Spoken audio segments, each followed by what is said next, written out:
تمام نیئرس اینڈ ڈیئرس، آج میں آپ کو ایک عدالت کی کہانی سنا رہا ہوں۔ امید ہے آپ کو بہت مزہ آئے گا اور سبق بھی ملے گا۔ ایک دفعہ کا ذکر ہے کہ ایک طوطا اور ایک طوطی کہیں سفر پہ جا رہے تھے۔ وہ دونوں میاں بیوی تھے۔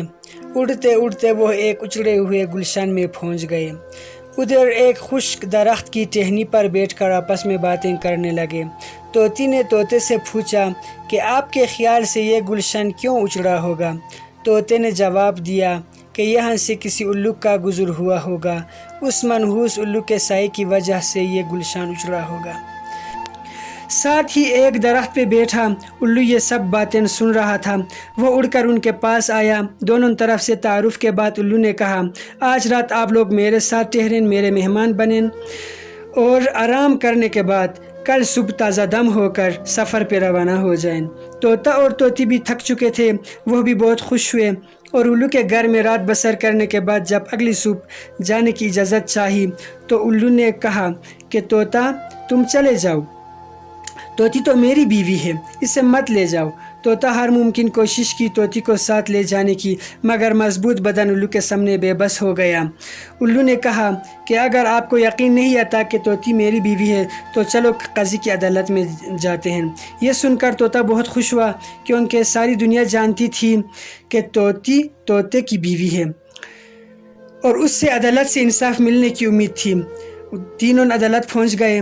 وہاں ایک مضبوط عقاب عدالت کا قاضی بن کے بیٹھا تھا۔ عقاب دونوں طرف سے دلائل سنے اور یہ بھی دیکھا کہ ایک طرف تو الو ہے جو اس کے علاقے کا ہے، اس کے ساتھ اٹھنا بیٹھنا ہے، دوسری طرف دو بے سہارے مسافر ہیں، ان کا اس علاقے میں کوئی نہیں ہے۔ تمام دلائل سننے کے بعد قاضی صاحب فیصلہ الو کے حق میں سنا دیا۔ طوطا روتے ہوئے کہا کہ طوطی کی جنس بھی الو سے مختلف ہے، یہ الو کی بیوی کیسے ہو سکتی ہے؟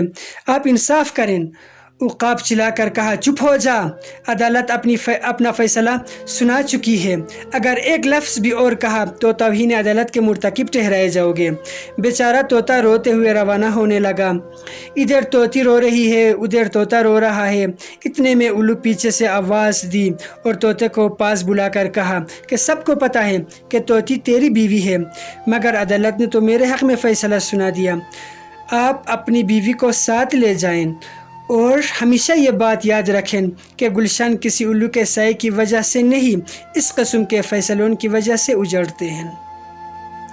طوطا اور طوطی یہ دعا کرتے ہوئے کہ خدایا کبھی دوبارہ ایسی عدالت کا منہ نہ دیکھنا پڑے، وہاں سے رخصت ہو گئے۔